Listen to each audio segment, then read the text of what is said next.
just as a summary of what we discussed yesterday, the central object in this whole story is the structural causal model. And it gives rise to, well, it contains a lot of information, basically. You can read off the augmented graph and the graph from the structural causal model, and from the graph you can then read off the potential direct causes, the indirect causes, and irreducible latent common causes, so the confounders. Sorry, I here call them, yeah, this is a terminology thing on my slides. Yesterday I called them confounders, here I call them irreducible latent common causes. Sorry about that. Anyway, the graph contains a lot of information about the causal structure. The structural causal model gives us, if it's simple, a unique observational distribution. We can perform interventions on the SCM, and then we get an interventional distribution. If the original SCM was simple, also the interventional distributions will be unique and well-defined. And we can marginalize a structural causal model to get a description of a smaller system.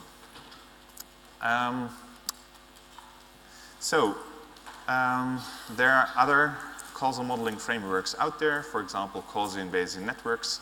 You could argue that they are maybe somewhat simpler to work with or easier to explain than the structural causal models, but there's one strong motivation why I prefer to work with structural causal models, which is that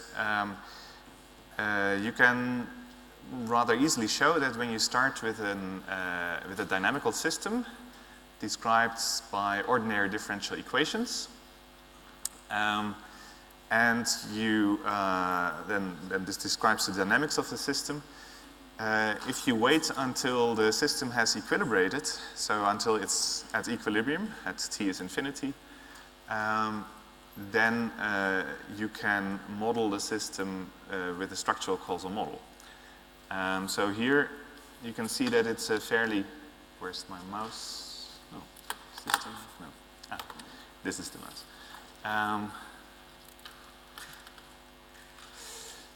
So here, if we start with this dynamical system where the time derivatives of the variables are some given functions, then at equilibrium, basically the time derivatives, well, no, first let's say that we can interpret this also as a causal system, so we can do perfect interventions on the dynamical system.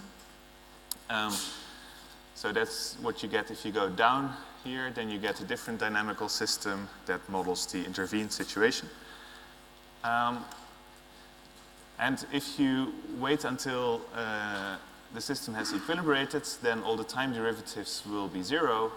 And basically, you can just simply calculate a structural causal model representation of the equilibrium states of the system. And the nice thing is that this diagram commutes. So basically, rather than working on the level of the dynamical system, we can forget about this description and we can move to the structural causal model description of it. And this may be, this is a sort of a simpler description, and that can have advantages if you don't have time series data, but maybe only a sort of a single measurement when the system is more or less at equilibrium, and you want to understand how that system behaves under interventions. Yes. So here's an example, simple example. If you have different masses coupled with springs, this is a one-dimensional example. They're fixed to the walls. Then by applying textbook physics, you get this ordinary differential equation describing the acceleration of every particle. From these equations, you can easily then obtain the structural causal model representation of this system at equilibrium. So we wait until everything has all the oscillations dampen out, and then you get this structural causal model description with the induced graph. You can see it at the bottom of the screen. And this is basically really what we expect. So each particle is causing the position of it's directly causing the position of its immediate neighbors, right? So this is a very natural thing. And because many of these ordinary well, many of these dynamical systems have cyclic relationships, we end up with also a cyclic structural causal model. Here's another example, a chemical reaction, where an enzyme couples with a substrate and produces a product. And also there you can start with a dynamical model of the system. So if you apply the law of mass action, then this is textbook chemistry. And you get a model for how this system evolves over time. But as you can see, if you, for example, solve these differential equations, then after a while the concentrations of the different compounds become constant, and at that point we can sort of go to the structural causal model description that you see at the right-hand side. So this is a fairly simple, actually, and natural way to obtain structural causal models.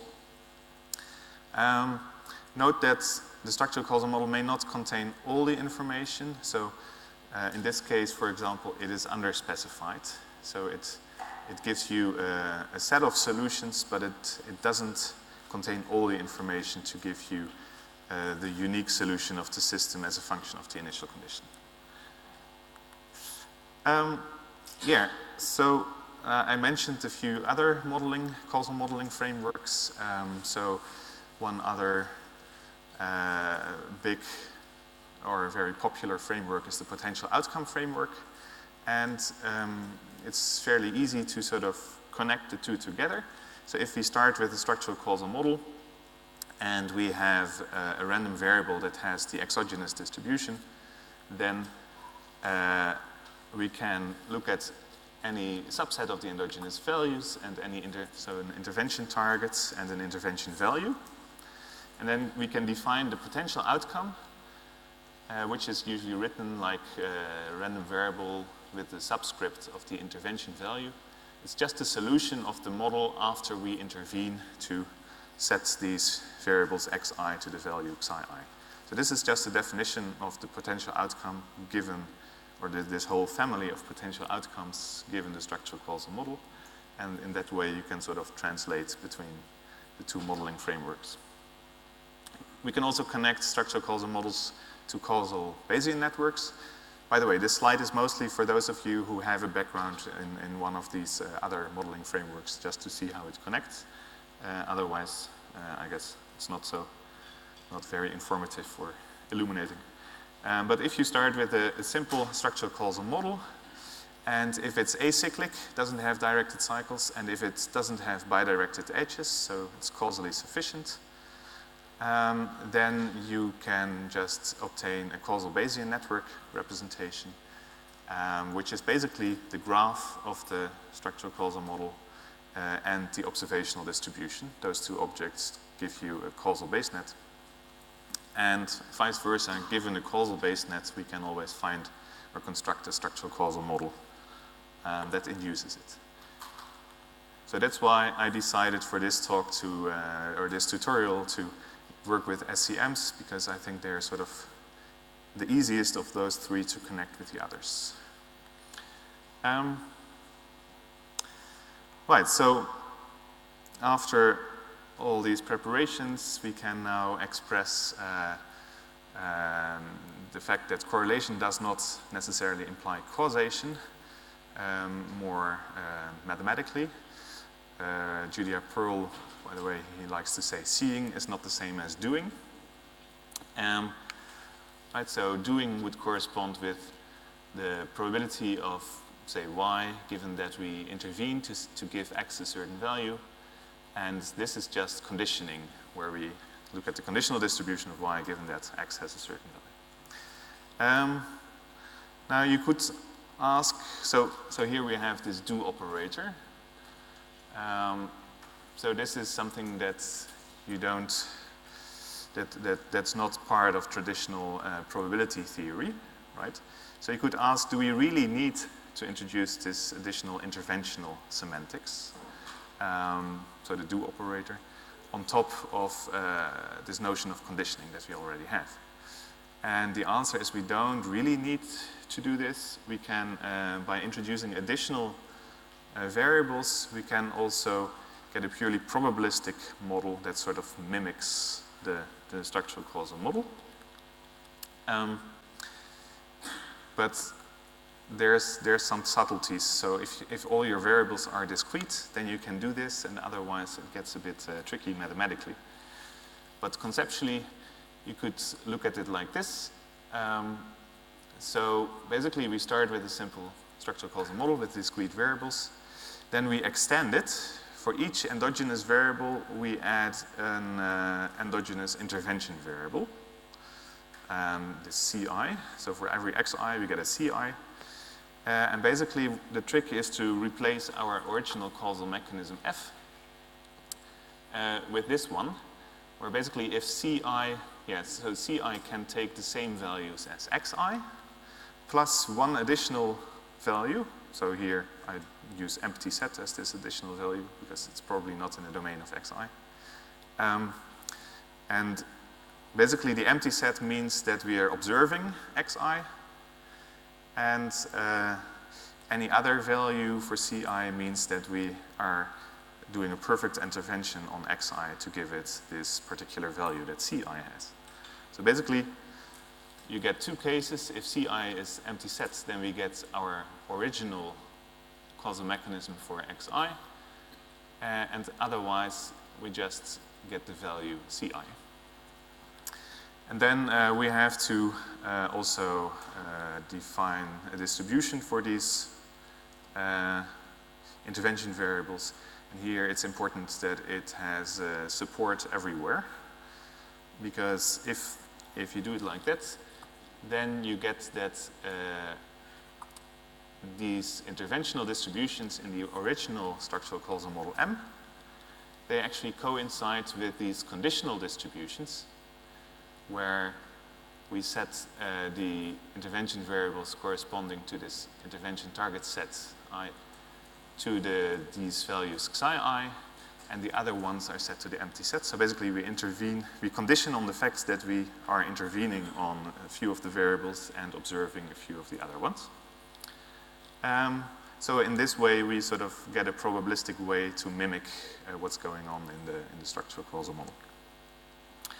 But like I said, this works nicely for discrete variables, but for continuous valued variables, I think you run into many mathematical problems, and the structural causal model framework, I guess, is easier to use.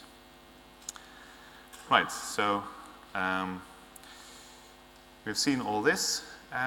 What I didn't talk about yet is one of the very sort of powerful theoretical tools that you can use to, well, actually we will be using it for the rest of this tutorial. The graph not only contains information about the causal structure, but it also contains information about the independent structure. So what we will do is we will introduce the notion of deseparation, and that's something you can read off from the graph, and then by a Markov property you get conditional independencies between the observed variables that depend on the graph structure. And the conditional independencies, they are sort of features of this observational distribution. So this is how everything sort of ties together in the bigger picture. So that's the, oh, why is this not working? Yeah. Okay, so this is the next topic, Markov properties, where we go from a graph to conditional independencies. So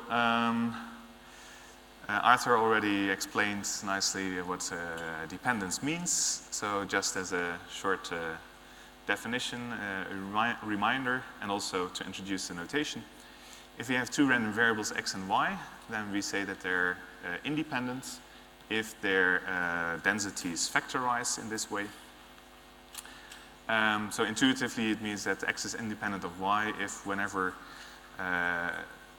if you learn anything about x, if you learn anything, the value of x, then you don't learn anything about the value that y has, then they're independent. This is how we denote the independence between x and y. We can also look at the independence of x and y after conditioning on the third variable z, or maybe a set of variables z in general. So then we get this notion of conditional independence. Basically, it's the definition is that the conditional densities have to factorize in this way. And intuitively, if you already know the value of, so x and y are conditionally independent given z, if whenever you know the value of z, then when I tell you the value of x, you don't learn anything about the value of y. Okay, now we get into some graph terminology, which is, well, we have to go through this, I guess. So, suppose we start with a directed mixed graph G. Then we have already seen the notion of a directed path, right? It's a sequence of directed edges that all point in the same direction. We will also introduce the notion of path, which is basically any sequence of adjacent edges in the graph that doesn't contain repeated nodes, just to keep it finite. Yeah, we have also already seen the notion of ancestor. If there is a directed path from x to y, then x is an ancestor of y.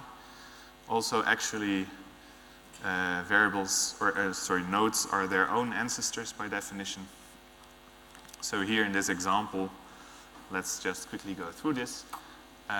If x1, x3, x1, that's not a path. Why? Well, because it contains x1 twice. But x1, x2, x3 here, that's a path. x1, x4, x5, that's a directed path, and x4, x5, x3, this one here, that's not directed because the second edge is pointing in a different direction than the first one. And the ancestors of x3 are x1, x2, x3. Okay, slightly more complicated notion now. Suppose we have a path, then we can divide the nodes on the path into colliders and non-colliders. So what is a collider? It's always a non-endpoint node with exactly two arrowheads pointing towards it. So here are the four possibilities for a collider. You always have two incoming arrowheads on this node. A non-collider is any other node on the path. And so it's basically a property of the path, not of the graph. So here, x3, x5, x4, this one contains a collider x5, and x3 and x4 are non-colliders. This path, x1, x2, x3, does not contain any collider. And x5 is also a non-collider. Okay, next notion. It's all sort of building on top of each other. Suppose we have a path Q and a set of nodes S. Then we say that this set of node S deblocks the path Q if, and now there are two possibilities to deblock a path, which is if the path contains a non-collider that is in this set S and is blocked, or also you can block it if it has a collider which is not an ancestor of S. So a few examples, x3, x5, x4, this one is blocked by the empty set. Why is that? x5 is a collider, and this collider x5 is not an ancestor of the empty set. Well, because no one is an ancestor of the empty set. It's also deblocked by x1 because x5 is not an ancestor of x1, this collider x5. But it's not deblocked by x5 because x5 is its own ancestor, etc. And here's another way to block a path by a non-collider, x1, in this set x1. But this path is not blocked by the set x5, well, because this non-collider x1 is not in x5, neither is x2. Okay? Now the final notion, deseparation. It's all building on top of each other. Suppose we have three sets of nodes in the graph. Then we say that x and y are d-separated by z if all the paths between a node in x and a node in y are blocked by z. And this is written, I write this like this: x is d-separated from y given z in the graph G. Sometimes I'll actually later on put a d on top to emphasize that this is about d-separation. Yes, oh, questions?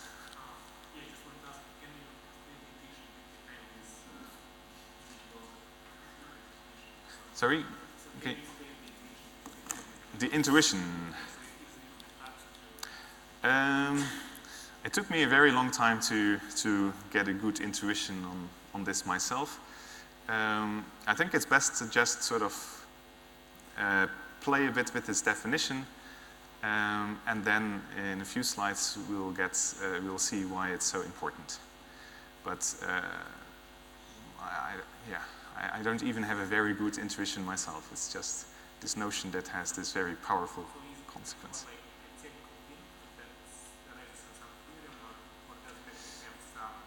It's a technical thing that arises everywhere in this in what we will do later. So you'll have a bit of patience and you'll see. I think it's better to first sort of play a bit with it. So here, now if in these examples they become more and more complicated, x3 and x4 are d-separated by x1. So then we have to check all the paths between x3 and x4. So for example, we can go through x1. That path is blocked because x1 is a non-collider that's in this set. You can also go like this, still blocked for the same reason. You can go like this and like that. Now it's blocked because there is a collider, x5, that is not an ancestor of the set, etc., etc. So you can apply this definition, and so I think the best way to get a feeling for what the definition really means is to try to apply it yourself. So I hope you all brought the exercises from yesterday. If you didn't, there are some more printed versions that can be distributed. So let's take 5 minutes or so to make this exercise. Okay, in view of the time, maybe you haven't completely finished this exercise, but I wanted to at least give you all kind of a feeling what the definition means. If I just rush through it on the slides, then it's very abstract. Now it's probably still very abstract. The point is it's a kind of a complicated notion, and it's hard to get an immediate intuition for this. Took myself a long time to even remember this definition, but if you work enough with it, you will at some point. So for now, or for you, it's maybe not important to remember the exact definition. You can always look it up, and maybe you can even let the computer check whether A is d-separated from B given C on a given graph for you. The point is that this is a sort of central notion in working in causality. And this is the reason why. It gives us a Markov property. So you can prove that if you have an acyclic structural causal model. Yes, question? The solutions. Would you like to discuss the solutions? Okay, good. Let's discuss the solutions. Okay, now we are testing myself whether I can on the spot apply all the definitions. So first one, A, is, maybe I can even try to use this camera here. Huh? Oh, yeah.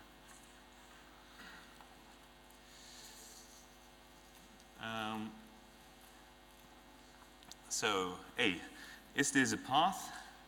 Well, we have to check in the graph for this, x3, x5, and we go back via x3. So it's a sequence of two edges and they are adjacent, right? So we can just walk this edge and then walk back here. So it looks almost like a path, except that x3 occurs twice, so therefore it's not a path. Is it a directed path? Well, it's also not directed because it has this bidirected edge here. So this pen isn't really working very well. Get something else. Oh, thank you. Oops. Yeah. Oh.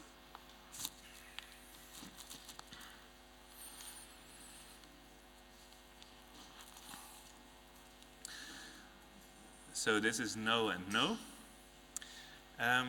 B, is x3, x5 a path? Yes, it is. It's just a single edge. No node occurs more than once. Is it directed? No, it has a bidirected edge, so therefore it can't be directed. Is x5, x3, x1 a path?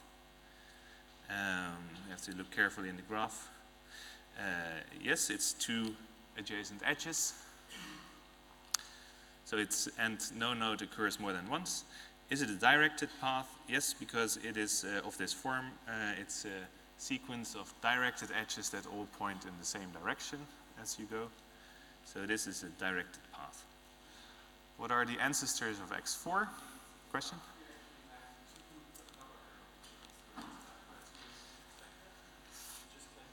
You can, yeah. So as long as you concatenate edges that occur in the graph, you can choose which way you go, right? So between x3 and x5, you can choose whether there are two paths that start at x5, go to x3, and end at x1. There's one with a directed edge between x3 and x5, and there's another path with a bidirected edge between.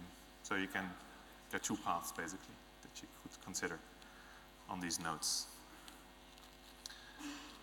What are the ancestors of x4? So there we start at x4, and we sort of follow the directed edges against the arrow direction. So we start with x4 itself, then we end up at x1, which is an ancestor, and then, well, this is a bidirected edge, and this one is pointing in the wrong direction. So it's x4 and x1. Now there's a longer path, x2, x1, x3, x5 going through the bidirected edge, x4. Now, which nodes on this path are colliders? Well, for that we have to look at just at the path. We don't have to look at the graph. X1 is not a collider because it only has one arrow head next to it. X3 is of a collider form. It has one arrowhead, right? Two arrowheads. Oh, there's a question. Where's the question?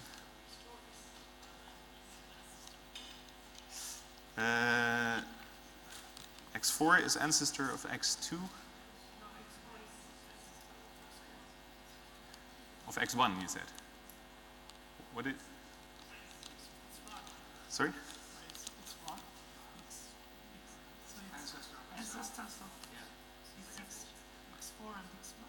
Yeah, so the ancestors of X4 are X4 itself, by definition, and X1.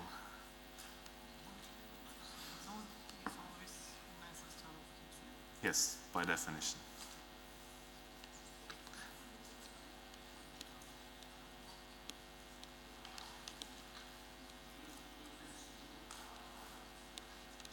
Can you speak up?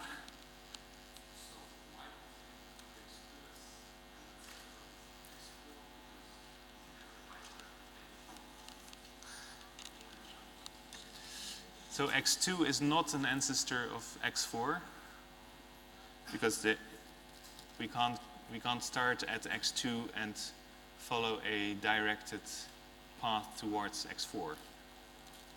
No matter which path you follow, you can't just keep on following the arrowhead, the arrows in the direction and end up at x1. So the only two ancestors are x1 and x4. Is that clear?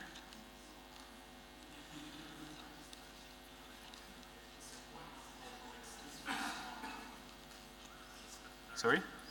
x2 and x1. Well, it's a bidirected edge. No. So, okay, so this may be the misunderstanding. So a bidirected edge, it doesn't mean that you can choose the directionality. So it's just a different type of edge. So in a directed path, you can't have any bidirected edge. It's not that you can choose the direction, just are not allowed to use any bidirected edges in a directed path. Sorry?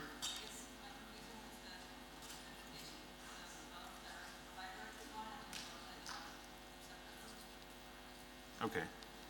So just to remind you, if you have x and y, you can actually have in a directed graph, you could have actually both edges, both directed edges in both directions, and then you can choose which one you pick. But the bidirected edge, that is basically a shorthand notation for a hidden variable that points towards both x and y. So if you now draw this hidden variable explicitly here, you see that there's no directed path between x and y. So that's what the bidirected edge is meant to symbolize. And that's also why, so here there's no directed path between x and y, and that's why this doesn't count as a directed path. Clear until now? The definitions? Huh? Oh, okay. Okay, so let's consider this path. Which nodes on the path are colliders? Well, x1 is not, x3 is a collider, x5 has 1, 2 arrowheads immediately adjacent to it. And end nodes can't be colliders, they only have at most one arrowhead. So sorry, this looks like a 6, but it's a 5. Which nodes on the path are non-colliders? Well, all the other ones, x2, x1, and x4. Does x3 deblock this path? Well, x3 is a collider, and so basically it's an ancestor of itself, x3 is an ancestor of a node in this set. So x3 can't block the path at this place, but maybe the path is blocked somewhere else. x1 might be able to block the path, but only if it is in the set x3, which it's not. x5, that's a more interesting one. We have to check whether x5 is an ancestor of x3 in the graph. So is x5 an ancestor of x3 in the graph? No. So therefore, now we get the negation. It would be an ancestor, it would be open. So it's actually, no, it's blocked. So the answer to this is, the first one is yes, it's blocked because x5 blocks it. x5 is a collider which is not an ancestor of x3, and therefore it blocks it. Right? I always get confused with all the negations in this definition. Does x5 deblock this path? Question? Or?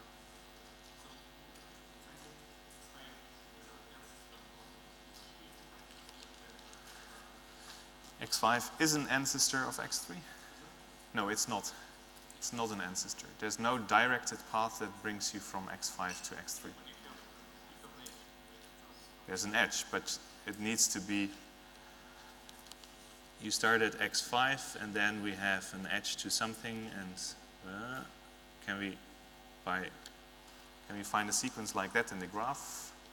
No, there's not, because if you start at x5, there's no outgoing edge from x5, right? Outgoing directed edge.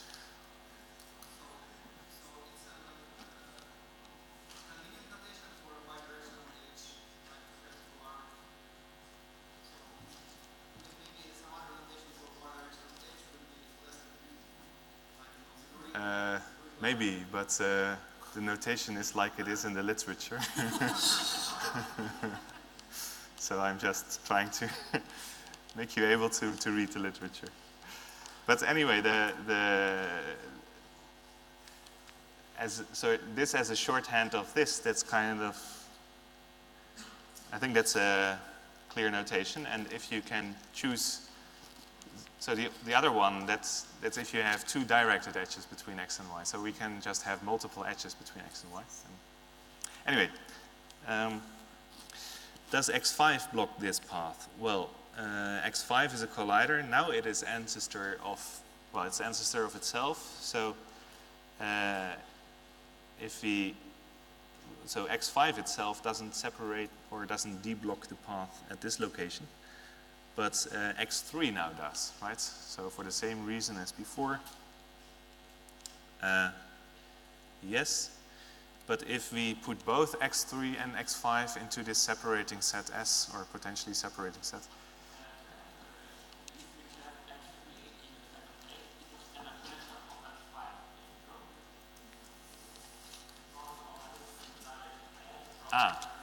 thank you, yes. So x3 is an ancestor of x5, yes. Yeah, so maybe this is where I made a mistake now. Does x5 block the path? So x3 is an ancestor. Does x3 block the path? So x3 is a collider, clearly, and it's an ancestor of x5. So thank you, I made a mistake here. The answer should be no. So you can see. Sorry?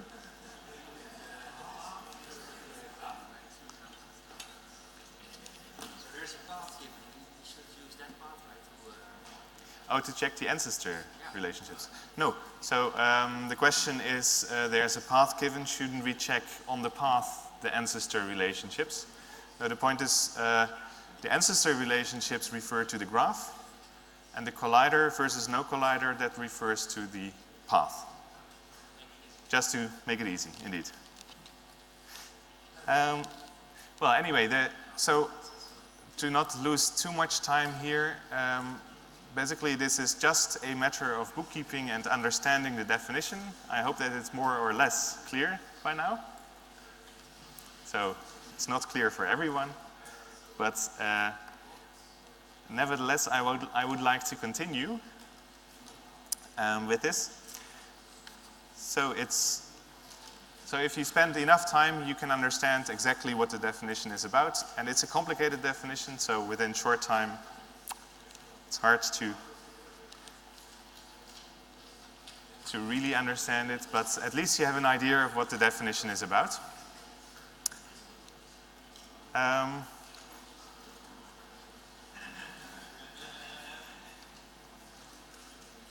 So let's continue. So you can use this definition, or you use a computer program to check the definition for you. Basically, it's a property of this graph, well-defined property. And it gives you, and that's the nice thing, it gives you conditional independency. So this global Markov property says that if you have an acyclic structural causal model, then you can, if you have a d-separation in the graph of your structural causal model between three subsets of endogenous nodes. So if X is d-separated from, hey, there is a mistake in the notation. That's interesting. So there's a typo. Should be a d-separation. So X d-separated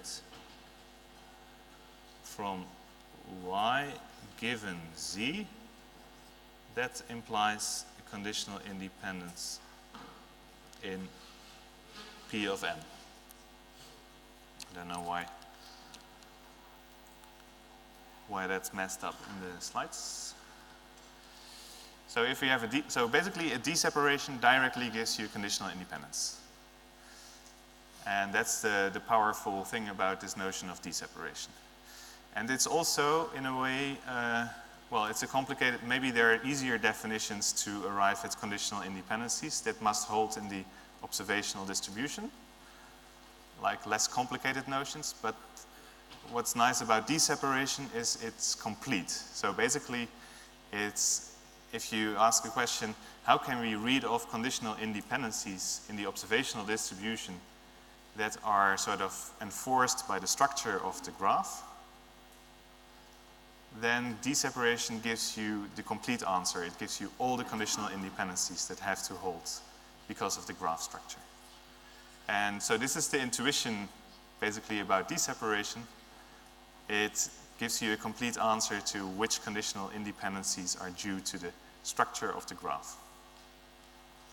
And it is a somewhat complicated concept. Yes?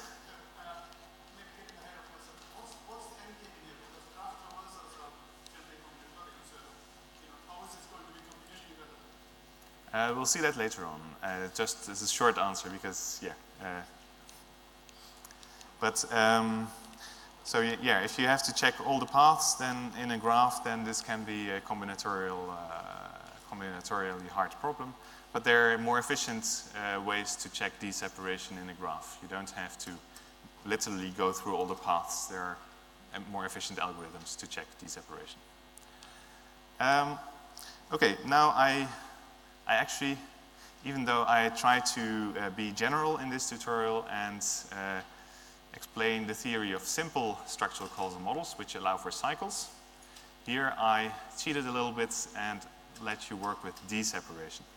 Unfortunately, d-separation does not work if you have cycles in general.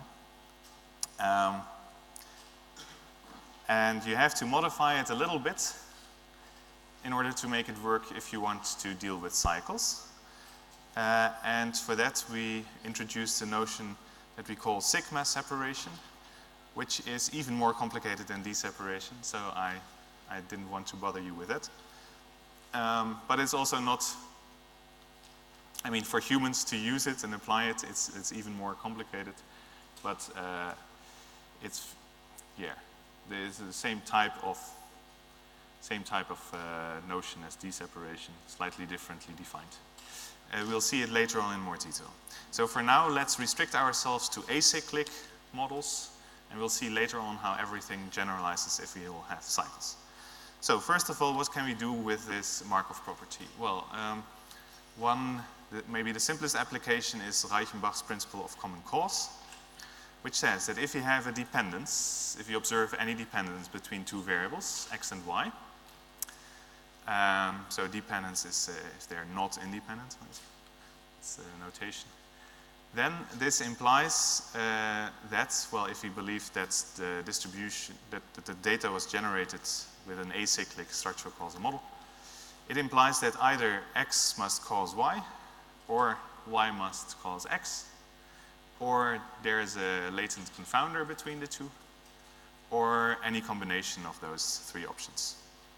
Right? So in practice, it turns out that there is a significant correlation between human birth rate and the number of stork populations in European countries, interestingly. Right? And nowadays, well, so Reichenbach's principle tells you that either storks deliver babies or babies somehow cause storks to be present, or there's a latent common cause. So I guess nowadays we don't believe anymore that storks deliver babies, so it's probably some common cause that explains this observed dependence. And this is a principle, but with what I have explained to you, we can easily prove this now. So suppose that the joint distribution of x and y is generated by an acyclic structural causal model. Then we can just go through all the possible 8 directed mixed graphs on two variables x and y. And well, I excluded the cyclic ones So we don't consider those, even though we could if we use sigma separation. Anyway, for now it's all acyclic.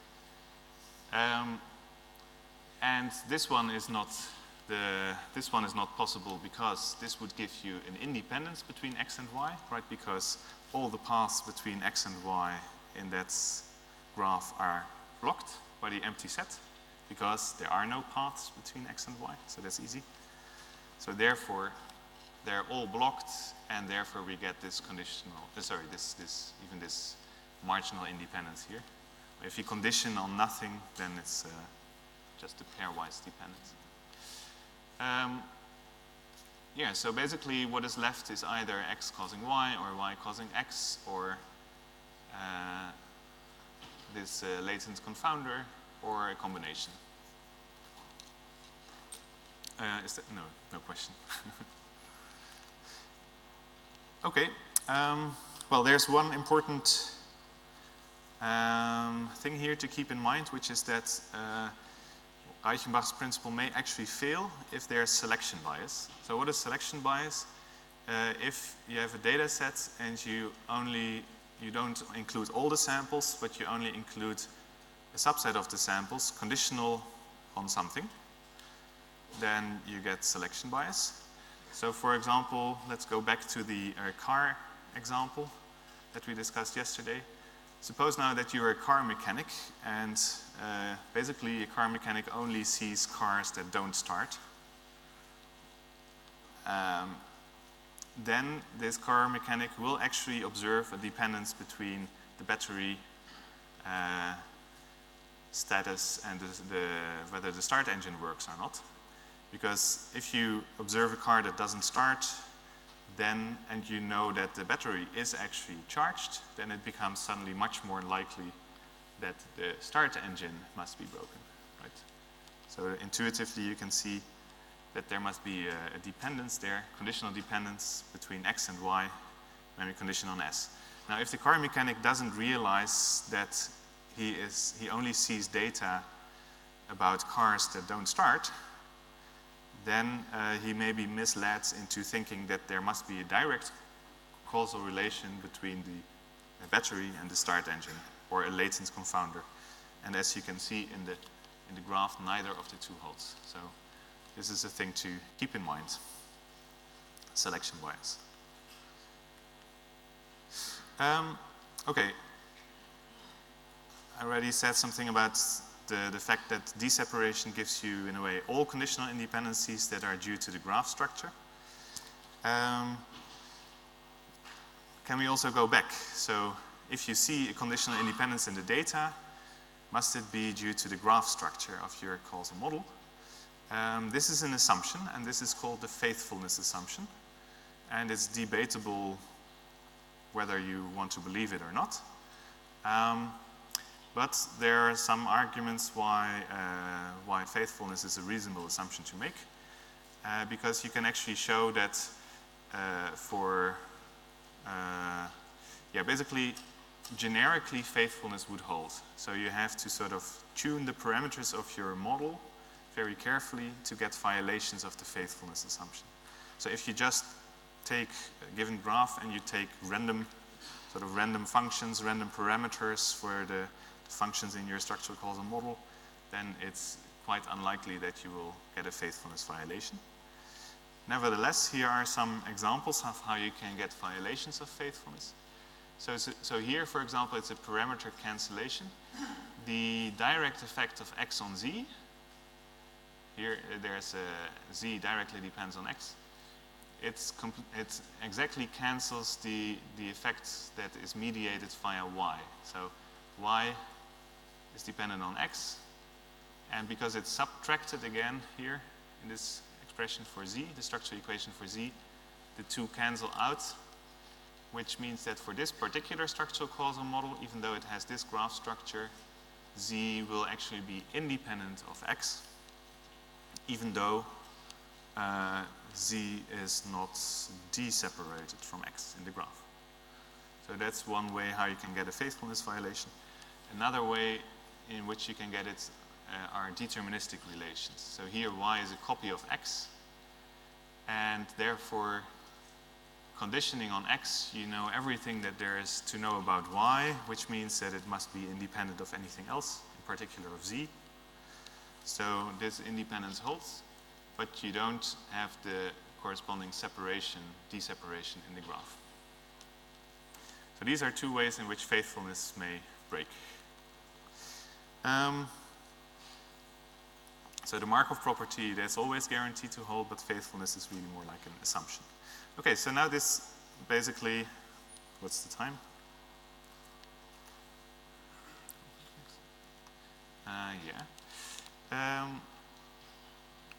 Now we have seen how from the graph, by using deseparation and applying the Markov property, we can get conditional independencies. If you're willing to assume faithfulness, we can also go back. We start from conditional independencies, the observational data, and that tells us something about the graph. The next topic is causal inference, predicting causal effects. Right, so that's one important task in causality. You want to predict what happens under an intervention. So basically, what many people are looking at is what is called the causal effect of x on y.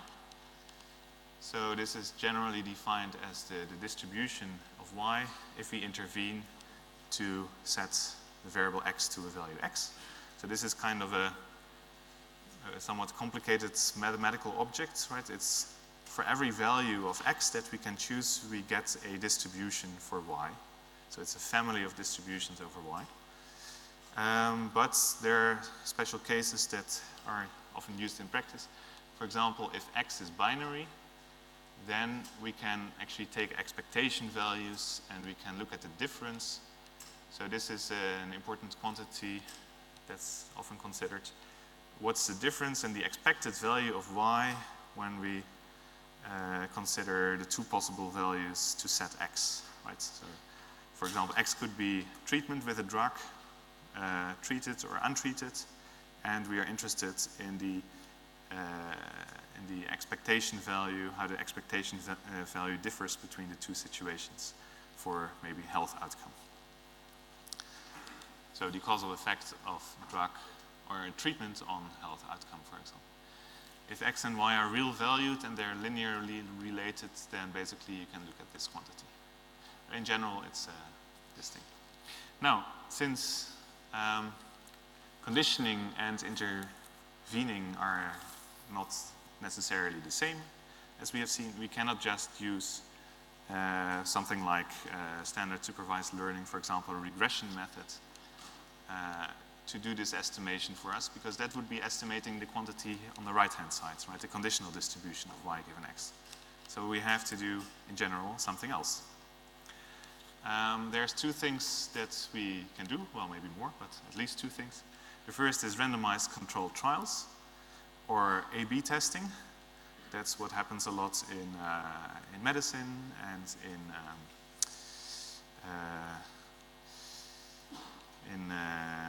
for example, the bigger websites, the tech company websites, when they optimize features of their website, they use A/B testing. Or we can use the backdoor criterion, if you know the causal graph. So, yes.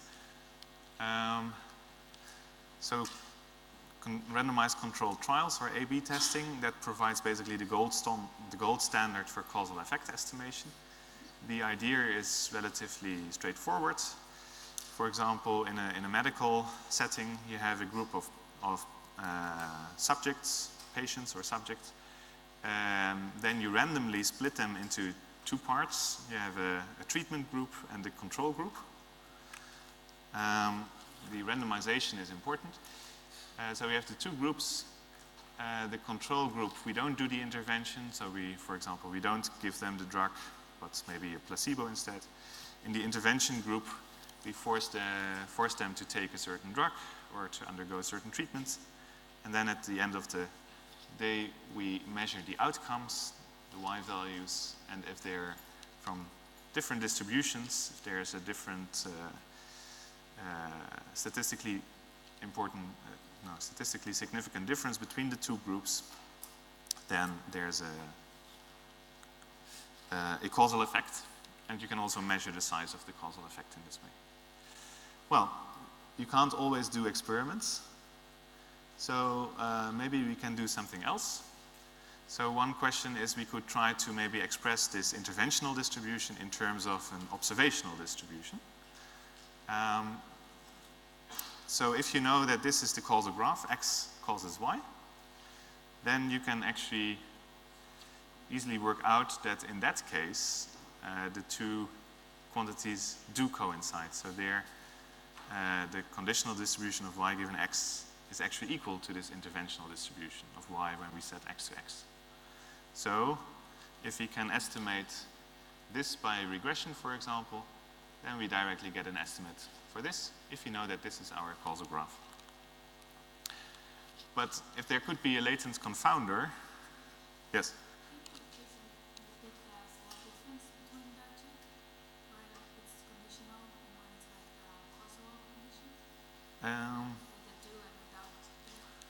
Yeah, so I think that's what you see in the confounder case, for example. So there, the two are different. So I hope that I will answer your question right now by explaining this. So if there's a confounder, so if this is the causal graph, then you can express the conditional distribution of y given x using standard probability rules in this way. So basically we can,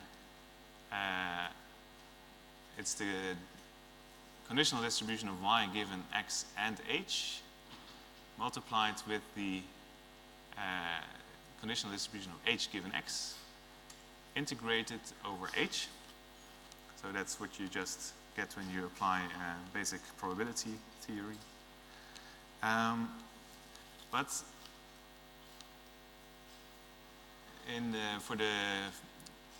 if we intervene on x, then we have to do something different. So we can rewrite it like this. If you do the math, then you can work this out. And note that there's a subtle difference between the two formulas. So here it's p of h, whereas here it's p of h given x. And in general, because the confounder and x may not be independent, so so for example, learning the value of x may tell you something about the confounder, these two quantities are different. So if there's a latent confounder between x and y, then we really can't, in general, relate these two distributions with each other. Does that answer your question, more or less? Another way, maybe an easier way also to see that it's different is suppose there's no confounder, but y would cause x. So it's not on the left-hand side, the arrow would be in the opposite direction. So y causes x, but not vice versa. So if we now intervene on x, nothing happens with the distribution of y, right? Because intervening on an effect doesn't change anything about its causes. So basically, in that situation, the interventional distribution would be the marginal distribution of y rather than the conditional distribution. And also then there's a difference between the conditional one and the interventional one. There's an exercise, by the way, to really let you experience this yourself by doing the calculations. Maybe that's a good one to... Should we do that now?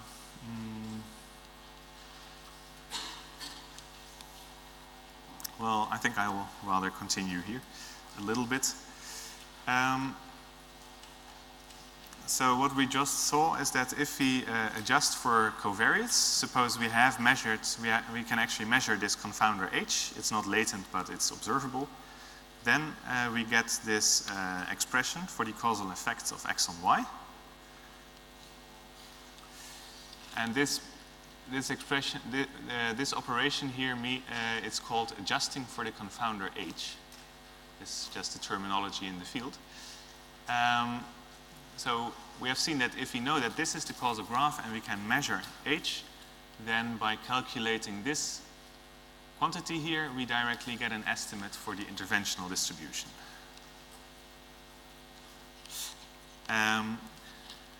Now that's very nice, but you can ask more generally, if you know, if you have the causal graph, which variables could we adjust for in order to express the causal effect of x on y in terms of the observational distribution? And an answer for that is the backdoor criterion. And it's basically, now you see why we practice with t-separation, because you have to do 2 checks in this backdoor criterion. For you check 2 d-separation statements in the causal graph, and if they both hold, then yes, you can use this set H for adjustments to find your causal effect of x on y. So let me go through it a bit slower. So suppose we start with an acyclic structural causal model, and we have a variable x, maybe some kind of treatment variable, a variable y, some kind of outcome variable, and we have a set of some other covariates, h, could be anything else we measure about the patient's gender or whatever, I don't know. Then basically what we have to do to check the backdoor criterion is we take the graph of the structural causal model, we extend it with this so-called intervention node, ix, and we let that point to x. And now we check these 2 d-separation statements in this extended graph. If they hold, then we get this identity here. So we can actually, on the left-hand side, we have the causal effect of x on y, so this is an interventional distribution. On the right-hand side, we only have observational distributions. And so we can relate it to. By the way, for the special case that H is the empty set, the identity is reduces to this one. So let me give an example. Maybe that clarifies things. So suppose this is our causal graph. Suppose we're interested to find the causal effect of x2 on x5, so this quantity here. Then the first thing we do is we extend the graph with this intervention node, I2, that has a directed edge towards x2. That's just by definition we do this. And then we check whether these 2 d-separations hold.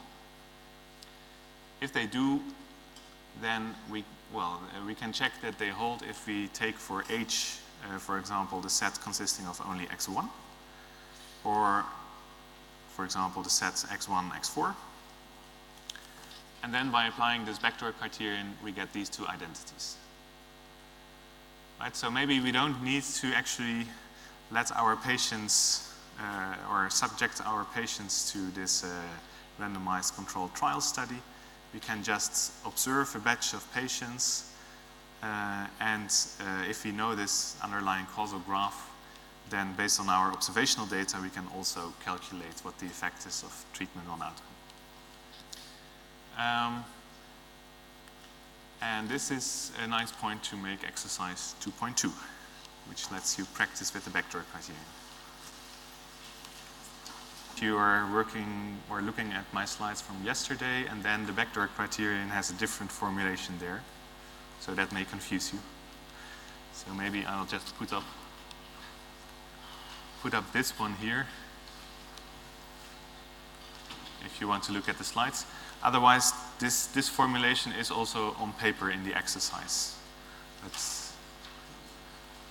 just be warned that if you use yesterday's slides, you may get confused. Was there a question?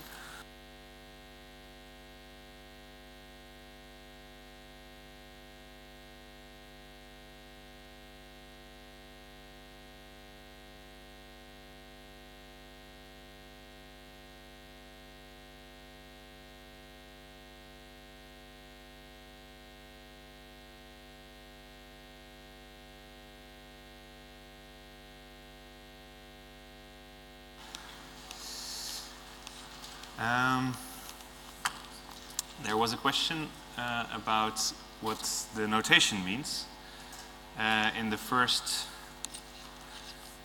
first thing that you have to check, first assumption of the backdoor criterion, because we're not conditioning here on anything. Sorry, we're not separating by anything. So basically, by definition, this means are separated by the empty set, deseparated by the empty set. And that makes it a similar notation as for the independence, basically.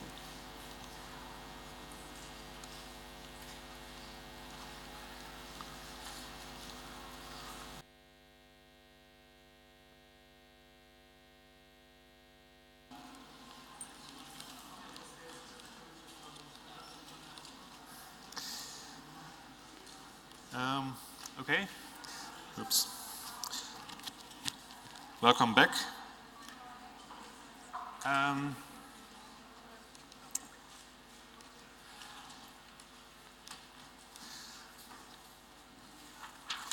So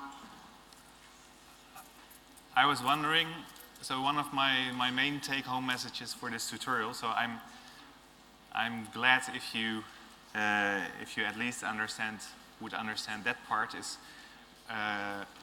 this difference between seeing and doing. Right, so where is it? Where did it go?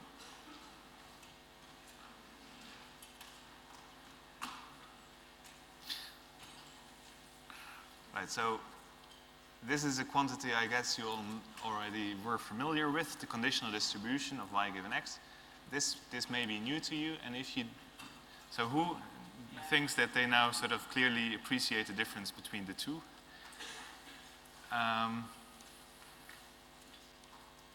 Not so many. So who would like to actually work on this exercise 2.1 that I prepared in order to sort of make you go through the calculations in the car example to calculate for yourself this type of interventional distributions? Who thinks that would be useful for them? Yeah, okay, that's enough, I would say, to do this. So let's start now this tutorial with exercise 2.1, where you take a second look at this car example, and you are asked to explicitly calculate these objects, these interventional distributions, and these conditional ones, and to check whether they agree or disagree in certain cases.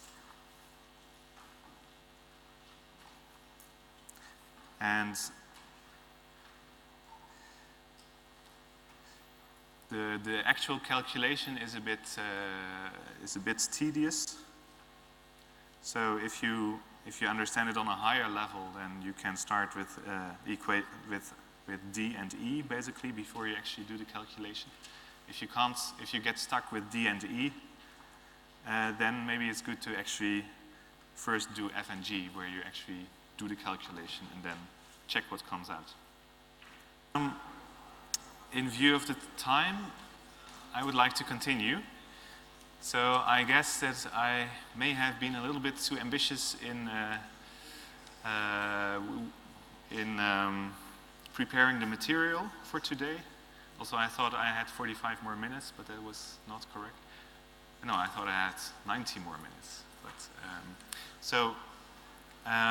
I would like to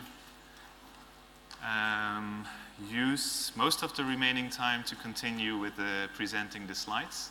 And then at the end, we can do some final exercises. So, where were we? Sorry? Yeah, that. I feel this is the most central one. D and E. It's probably about very quick, right? Yeah. So. Just to say. So, for example, you can use the backdoor criterion to motivate your answers with D and E, or so at some point. Just to double check that we have the right answer. Oh, the right answer. Can I see the question? Oh, yeah. I don't know the question by heart. Oh yeah, sorry. It's about whether the the conditional probability on doing is the same on having as on having. Right. So for For E, the answer is yes, the two are the same. And for D, the answer is no, they're different. Yeah. So that's the answer, and you can think about the motivation yourself, and maybe you can relate it to the theory that I explained on the slides, or you can do the explicit calculation in an F and G.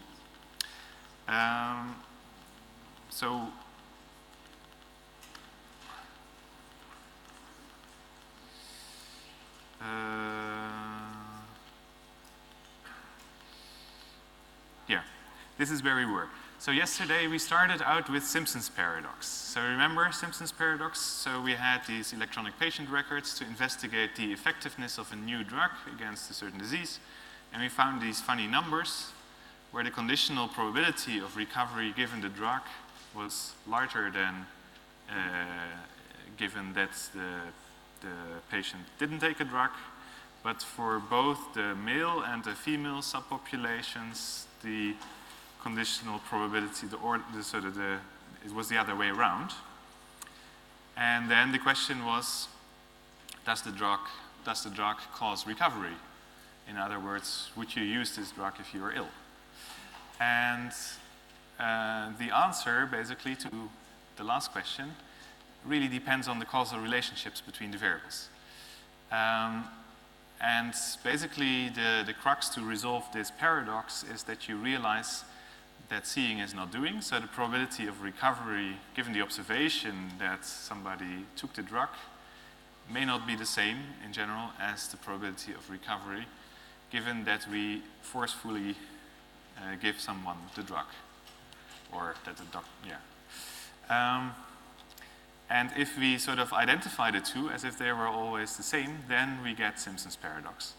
And the answer to the question, should we take the drug, yes or no, or should the doctor prescribe the drug, is basically given by, well, we have to investigate whether the interventional, the causal effects of the drug on recovery, whether that's positive in the sense that taking the drug increases your chance of recovery. So we have to estimate these causal effects before we can meaningfully answer this question. So there are two ways to do this: randomized controlled trial, as we saw, or applying the backdoor criterion. Now, unfortunately, in view of the time, we skipped this exercise 2.3, but if you are interested, then sort of in making this, then you can do so for yourself. If you have understood everything so far, the backdoor criterion, etc., then this is a relatively simple exercise that hopefully clarifies Simpson's paradox. I will quickly go through it. Where is the... Oh, okay. So, suppose that we are in this scenario. We have these three variables: recovery, R, whether someone takes the drug, D, and there's gender, male or female. And suppose that gender is a common cause of taking the drug. Maybe for some reason males are more likely to take the drug than females, maybe because of side effects or that are gender related, whatever. And maybe gender also has an effect on recovery. Then, well, we can apply the backdoor criterion. So we would like to estimate the causal effect of D on R. So we add this intervention node, I of D, that you see here. And then we have to check the two assumptions for the backdoor criterion. Here we look whether H is sufficient to adjust for this effect. And as you can see by applying D separation, H is separated from this intervention node ID, given the empty set. And also ID is separated from R, given D and H. So that's basically just applying the D separation criterion. And therefore, we can actually adjust for H to obtain the causal effect of drug on recovery. So the backdoor criterion gives us this identity here. And here, it's not an integral, but a sum, because H is a discrete variable. So we just have to sum. We take the probability for being for male or female, and then we look at these numbers, we sum it, and then if you actually make the exercise, do the calculation, you will see that in this scenario, you should not take the drug. Because for both females and males, taking the drug lowers the probability of recovery. But it could also be another scenario where the causal relationship between the variables is different. So here, this is kind of interesting story because here the drug causes the gender. So, well, most drugs don't, but there are actually a few drugs that change gender a little bit, I think. Anyway, if you just replace in the whole story gender by something else like low blood pressure or high blood pressure, then mathematically nothing changes, but maybe it makes this scenario more likely. Right, so the important thing here is that the causal relation is now that D causes H and H causes R, etc. And now you see that H is no longer admissible for adjustment because ID is now no longer separated from ID. Sorry, ID is no longer separated from H. So you should not adjust for H to obtain the causal effect. Rather, you should just adjust for the empty set.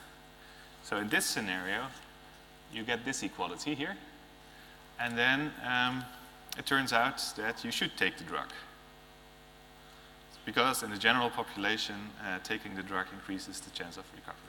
So this basically should demystify what's going on in Simpson's paradox. And I urge you to make this exercise yourself with the numbers and think this through because I think it's really sort of important insight to have. Okay, so a tutorial like this would not be complete without mentioning Pearl's do calculus.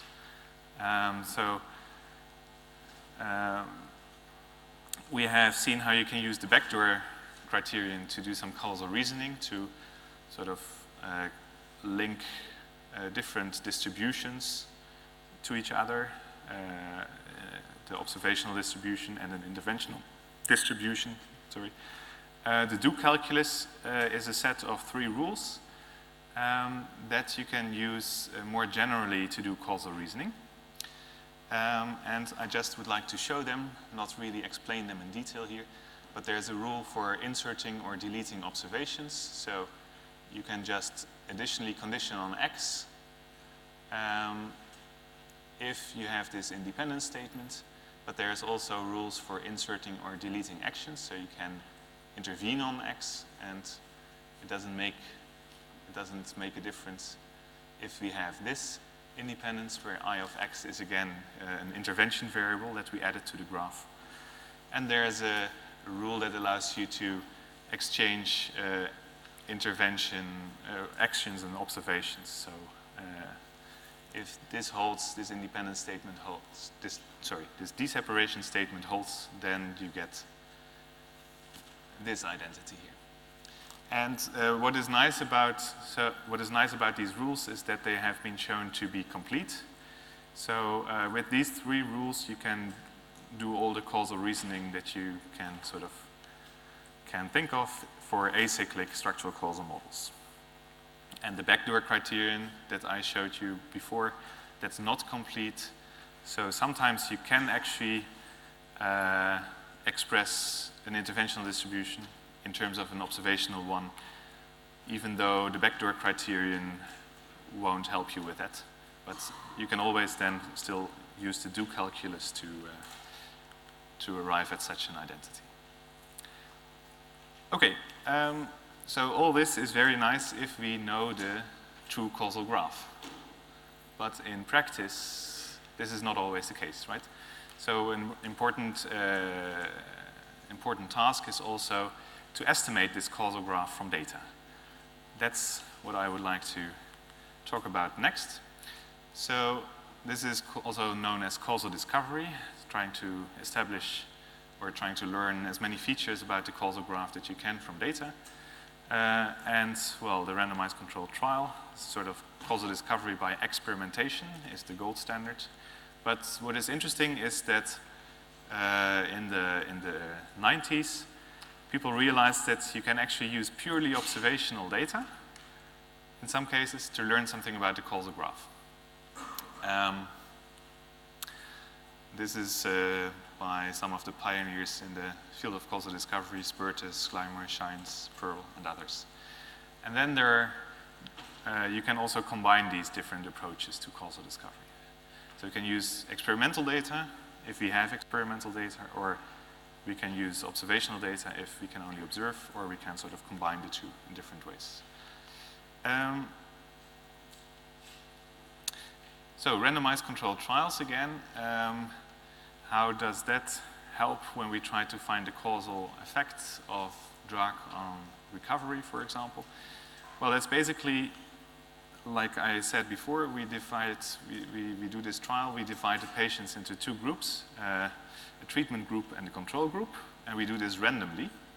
So basically what we are doing there is, if this was the original causal graph where there may be latent confounders that influence both whether someone took a drug and whether they recovered, we basically override this by forcing the patients in the control group not to take the drug and the patients in the intervention group to take the drug. So basically, a random coin flip now decides the value for D. And the latent confounder Z no longer influences D.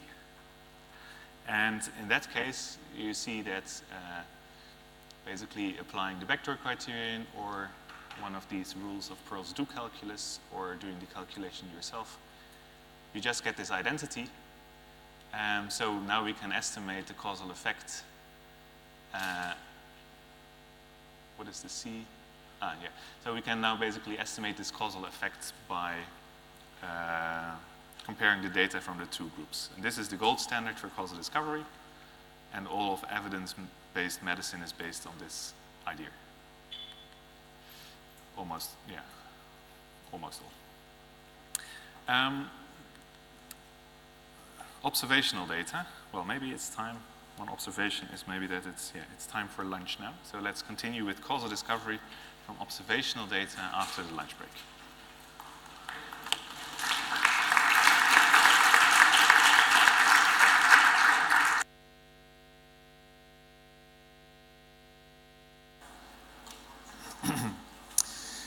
Okay, welcome back, everyone, to the last part.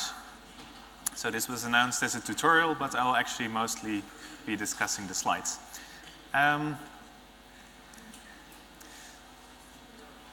So what we saw before the break is that if we want to learn causal relations or estimate causal effects, we can use interventional data, do experiments.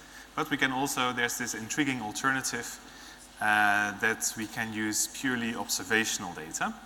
So the idea is here that if we have a structural causal model, then this gives us an observational distribution, and from the distribution we may have a finite number of samples. That is our observational data. Now we try to reason back from the observational data all the way to the graph of the SCM. That's basically causal discovery from observational data. And this is possible to some extent, but it only works, there's the disclaimer, it only works with under strong assumptions and with possibly very large sample sizes. But still it's good to think about how this can be done. Actually, there are many algorithms that have been proposed for this task. Too many to discuss in this tutorial. There are different groups of algorithms. I will be mostly focusing on conditional independence, constraint-based causal discovery algorithms, because this is really directly using and exploiting this notion of deseparation and the conditional independencies. So I will discuss in detail LCD, which is arguably the simplest causal discovery algorithm. Y structures, also a very simple one. I'll just briefly say something about FCI, but not too much. You can also use, in addition to conditional independencies in the data, you can use other constraints that are imposed by the causal graph on the observational distribution. But that's kind of more or a less well-developed area.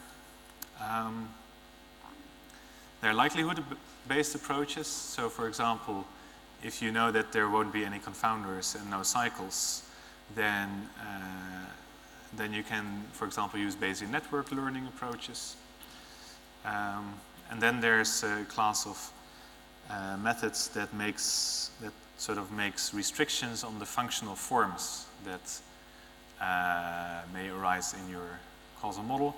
For example, you can assume that all the relations, all the functional relations are linear, and that the exogenous distribution is non-Gaussian, and then this can be used to learn something about the causal graph structure.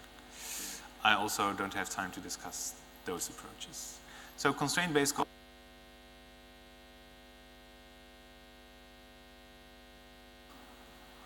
what happened?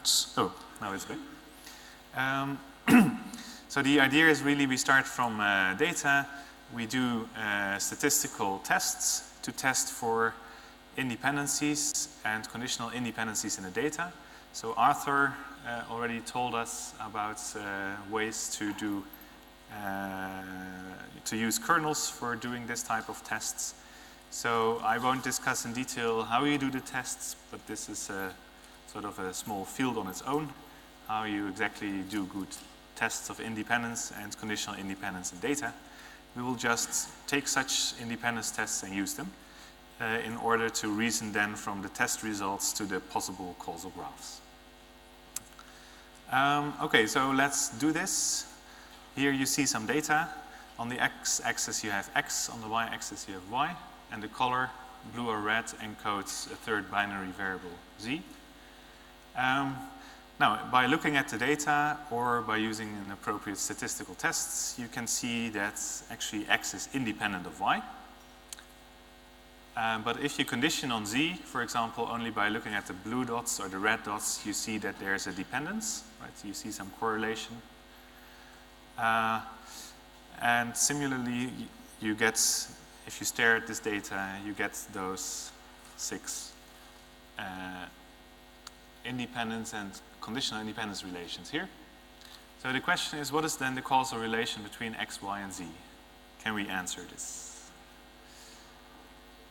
And now this question becomes more well posed when you assume that there are no cycles and there are no latent confounders, and we assume faithfulness. So this independence between x and y is not due to some arbitrary cancellation of the parameters, but it really reflects something about the causal structure. And if you assume that there's no selection bias or measurement error, so as I said, strong assumptions here, then you can actually see that the only possible causal graph that's compatible with this, by going through all the possibilities, is this one, where x and y are both causes of z, and x and y are causally unrelated. So this is called the V structure. So this is interesting because we didn't do any experiment, we just observed data. And still we could figure out, in this case, under the assumptions that this must be the causal structure between the variables. So in this case we were lucky because there was essentially one possible causal graph, this one, that yields exactly this particular independence that we saw in the data, x independent of y. But suppose we wouldn't have seen any independence or conditional independence, then you're in this class and you still have 6 possible causal structures. So basically the takeaway message is that sometimes you can identify a unique causal graph based on these conditional independencies, but often you can only reduce the number of possibilities significantly. So you learn something about the causal graph, but still different possibilities remain. We'll skip this exercise. Okay, but you may ask, okay, so what about latent confounders? How do I know that there are no latent confounders that I have to take into account? Well, if you're not willing to make that assumption, then you can still make progress. So here you see sort of the simplest case that you can handle if you allow for latent confounders, which is the so-called Y structure. So here we need 4 variables, x1 to x4, and the particular independencies and dependencies that you see on this slide, they, in a similar way, you can go through all the possible acyclic directed mixed graphs on 4 variables, and basically this one is the only, or these 4 here, where we can have either a directed edge from x1 to x3, or, sorry, I said 4, I mean 9. You can either have a directed edge from x1 to x3, or a bidirected one between those, or both. So that makes 3 possibilities times 3 possibilities for on the right-hand side. So there are 9 possible causal graphs that are compatible with these conditional independencies in the data under these assumptions. So, but what they all have in common is that x3 is causing x4 directly, and there's no confounding between x3 and x4. So now you can, for example, apply the backdoor criterion or the do calculus, and you can actually arrive at a causal prediction. So you can predict from this observational data here what happens if you intervene on x3, what will happen with the distribution of x4, because this is basically just the conditional distribution of x4 given x3 in this case. So this is basically how you can use this Markov property to connect the independencies in the data with the causal structure, and then to reason backwards from data to causal structure. And then also forwards when making causal predictions based on your estimated causal graph. Yes? It's exactly the same point here. X1 is something, X4 is something. Sorry? So X1 is x1 is a point. a point? It's a question. Is it a point? Or it's So x1, x2, x3, and x4 are real valued variables in this example. Okay, the captions are a bit too small, but in the scatter plot in the top left, so this scatter plot here, x1 is on the x-axis, x2 is on the y-axis. Here x1 is on the x-axis, x4 is on the y-axis. Here x2 on the x-axis and x4 on the y-axis. So I can't unfortunately draw in 4 dimensions, otherwise I would have a 4-dimensional scatter plot, but here you see some sort of cross sections through the data that are enough to, by eye, check that these independencies and conditional independencies hold. For example, you see that if I tell that x1 and x2 are independent, but they become dependent when you condition on x3. x3 is, by the way, is the color, blue or red. So this is just an example of how data may look like that satisfies these independencies. So if you have some data sets and you visualize it in this way and you get a pattern like that, then you can conclude something about the causal structure that generated the data under all these assumptions.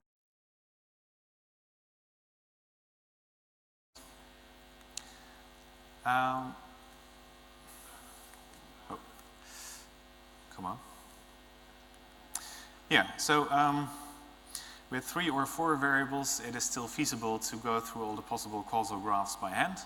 But as you can see nicely in this table here, even the number of DAGs, so just excluding possible cycles and excluding possible latent confounders, already the number of DAGs increases super exponentially in the number of nodes.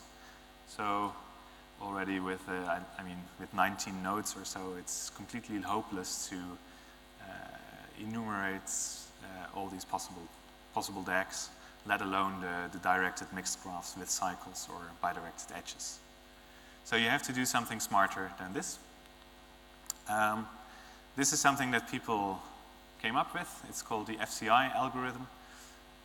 Stands for Fast Causal Inference. It's basically from it's maybe already 20 years old, something like that. But it's still one of the standard algorithms within the field that people take as a sort of the state of the art. And I'm not going to explain how it works because it's too complicated for that. But here you can see the different, it's basically, it applies different rules in a sort of succession to, in a sort of greedy way, derive the causal structure. So here's just one example to give you a feeling for how it works, which is the extended Y structure. So suppose we start with 4 variables, u, x, y, and z, and z is independent of u, and z is independent of y given x.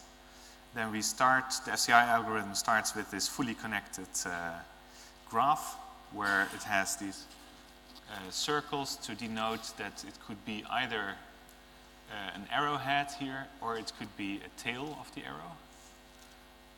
So basically, at the beginning, it could be anything. And then it starts to apply these different rules using the independencies to step by step infer the possible, or restrict the set of possible causal graphs. And at the end, it outputs this object, which means that it has really come to the conclusion that there must be a direct edge from x to y and a bidirected edge here. And this one, it could be either directed or a bidirected edge. So that's basically how this works. So one algorithm that I mentioned before this is this LCD algorithm. And it's really a very simple algorithm. So that's what I like about it. It's called local causal discovery. And basically it works as follows. If you have 3 variables, x, y, and z, and you already know somehow that y is not an ancestor of x, so y cannot be a cause of x, basically. And z is not an ancestor of x, so z cannot cause x. And if you observe that x is dependent of y is dependent of z, and x is independent of z given y, then basically you get a statement, and the statement is that the possible causal graphs that generated this data, it must be one of those 3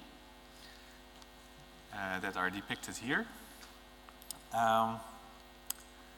And this is under the assumption that we have an acyclic and faithful structural causal model that generated the data without selection bias or measurement error. And again, what do these 3 causal graphs have in common? This is that y is basically a direct cause of z with respect to these 3 variables. And also, there's no confounding between y and z, so there can't be a bidirected edge between y and z, which is the reason that actually conditioning that the distribution of y conditional, distribution of z conditional of y is identical to the causal effect of y on z. So again, by using purely observational data, we can predict the effects of interventions on y on z.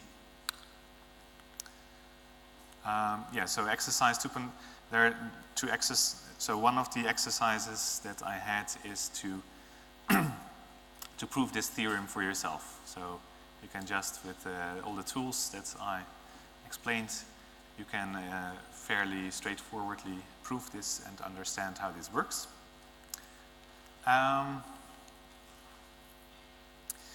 So this was purely observational data. And in practice, it works well for simulations. If you simulate data according to the modeling assumptions and you have enough samples, then these strategies will work. But in practice, it's really a rather unstable estimation problem.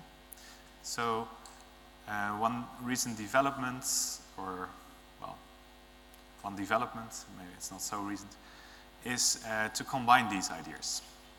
So for example, here is a typical problem that, that you can consider. So this is from biology. This is protein abundance data. Here there are 8 different experimental conditions.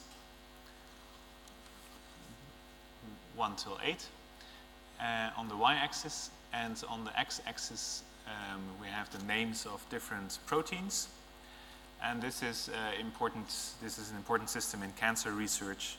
So this is a signaling network in human immune system cells, and understanding exactly how these proteins interact with each other. That's important to understand better what happens in many types of human cancer. So this particular system has been subject to decades of experimentation in biology. And out of all those experiments, people have constructed this consensus network about the causal relationships between these 11 proteins. And what Karen Sachs and others did in this science paper in 2005 is they tried to directly use this data from this single experiment in order to, and use a causal discovery method in order to arrive at this causal structure, or something close to it. The color, by the way, encodes the expressions of the different proteins, and the different experimental conditions, they correspond with different interventions that have been performed. So the first one is an observational baseline. Actually, every small line that you see corresponds with a single cell here. So there are about 1,000 cells that have been measured. In the second condition, for example, or well, let's pick the 5th condition. They added a reagent called U0126, and this is known to inhibit the activity of one of these proteins, MEK. And by comparing this with the observational baseline, you can sort of work out that inhibiting MEK has some effects on some of these proteins, etc. So basically the real question is, how can we go from a data set like this, and maybe using background knowledge on what the interventions do, to the causal structure that is underlying all of this. So maybe we can do one particular thing together. So here is another view of the data. On the x-axis we have the ref concentration. On the y-axis the concentration of MEK. Here I only plot 2 of these experimental conditions. The blue one is the baseline, and the red one is where this reagent U0126 has been added. Right, and each dot here is basically represents measurements in a single cell. So based on this data, can you tell what is the causal relation between ref and MEK? Does anyone have an idea?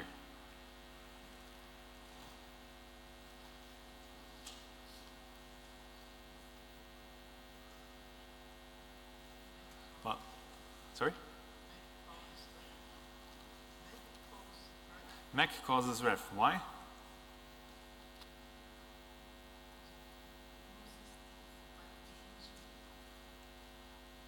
But definitely. Well, okay, I'll give you a hint. U0126, this reagent that was added to go from the blue to the red dots, that is known to inhibit MEK.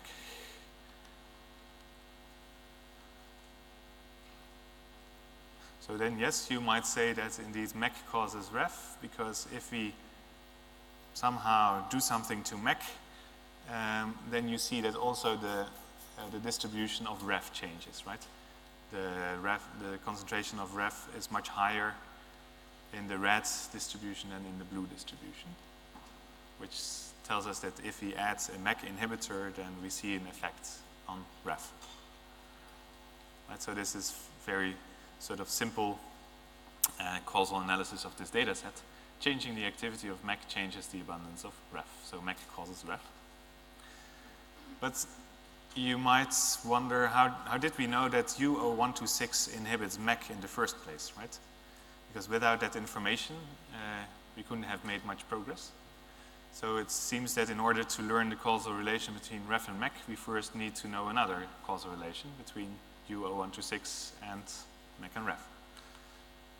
So this is where something like LCD can be really nicely applied. This is sort of a similar setting, but now we have ERK and S6, ERK on the horizontal axis, S6 on the vertical axis.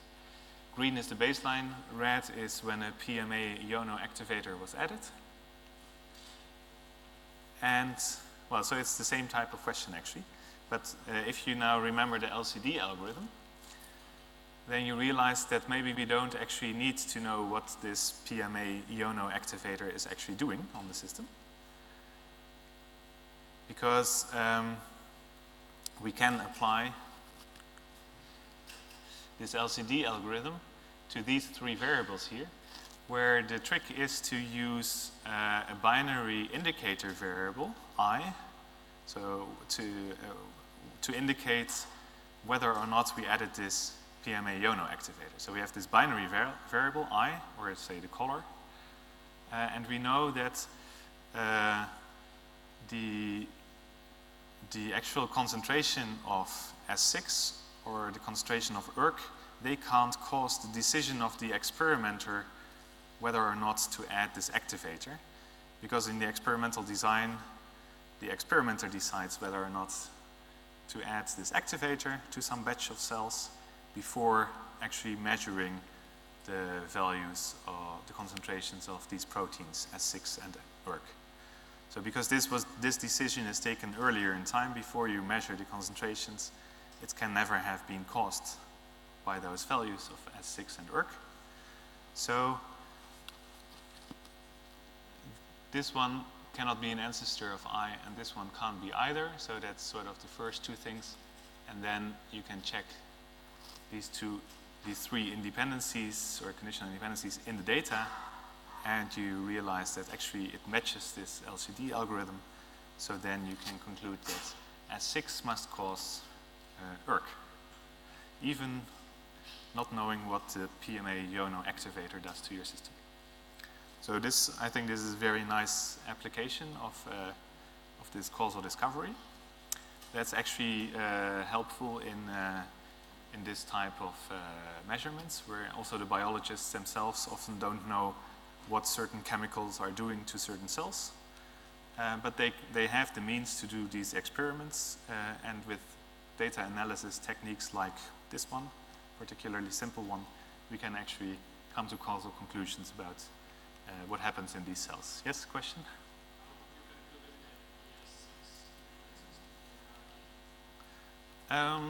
Well, that is by applying the LCD algorithm. So if you take so remember the LCD algorithm from here, this one. Under these assumptions on these three variables, you can conclude that Y causes Z. So if we now just apply that here, we say if you apply it to X being I, and Y being S6, and Z being ERK, then you can see from the information provided actually that, yes, it satisfies all the assumption of this LCD algorithm or LCD theorem, and therefore we get the conclusion that Y causes Z, or in this case, S6 causes ERK. Is that clear? So it's basically just a straightforward application of this LCD algorithm on this case.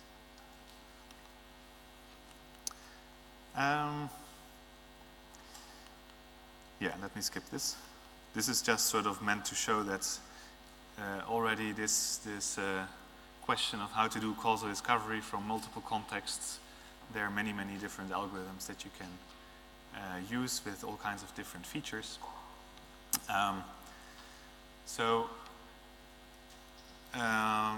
In general, you may ask, can we somehow combine, so we have seen these two approaches to causal discovery, this sort of classical approach, the randomized controlled trial, and a more modern approach based on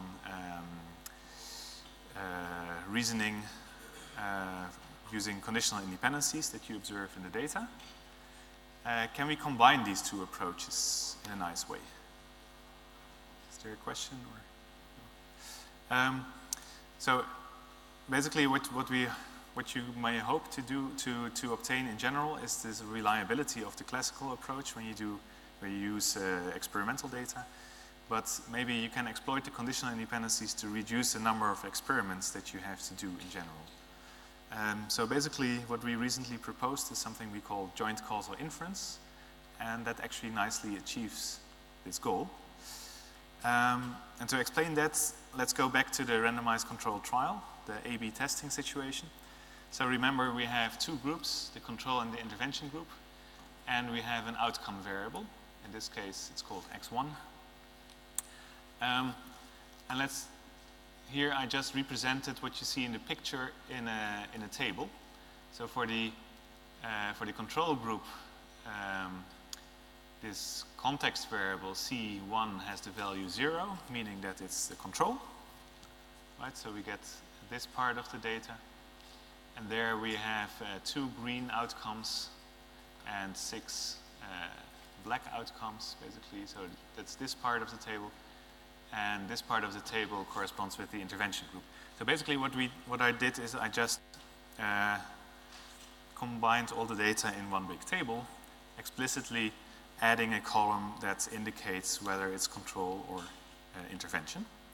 And now you can think about this in 2 different ways.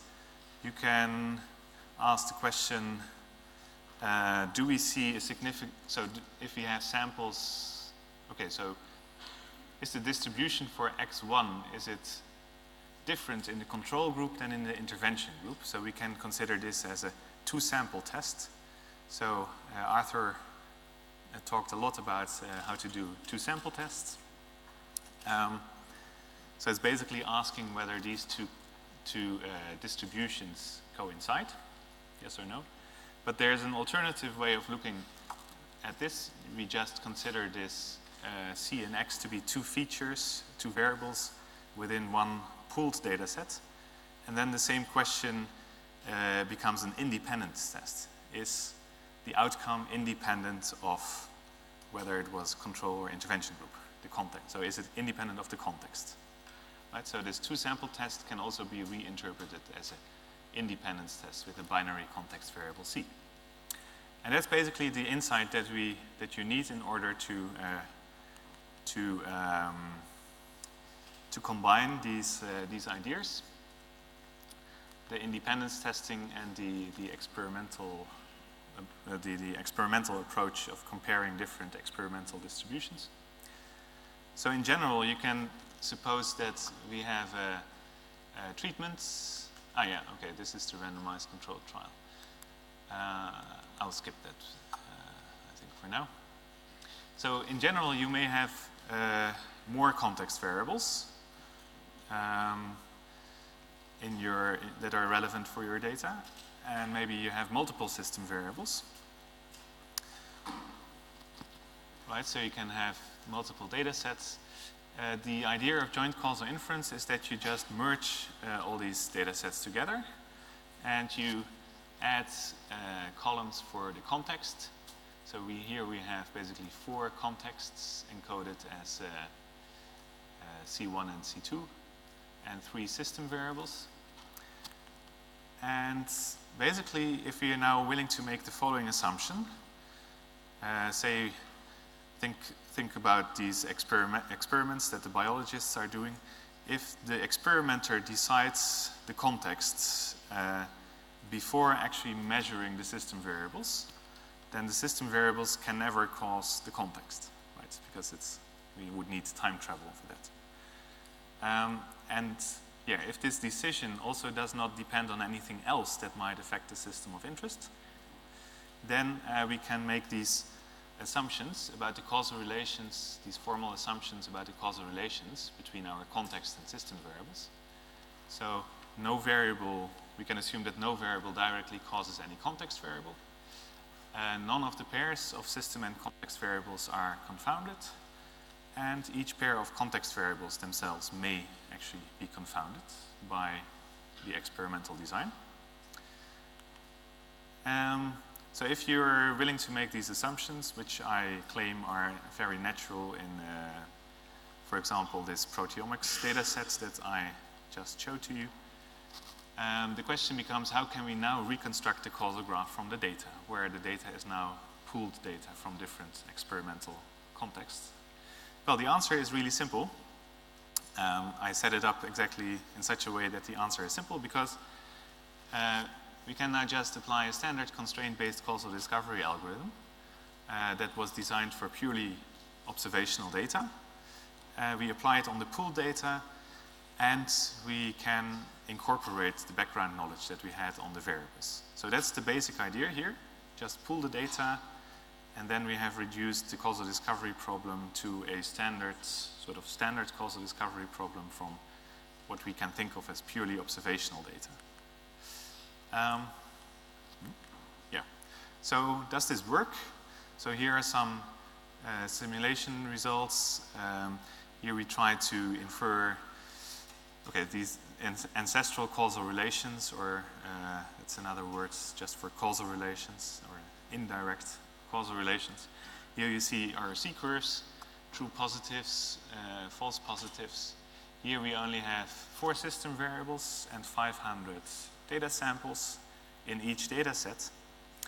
And suppose you don't have any context variables, so it's really purely observational data.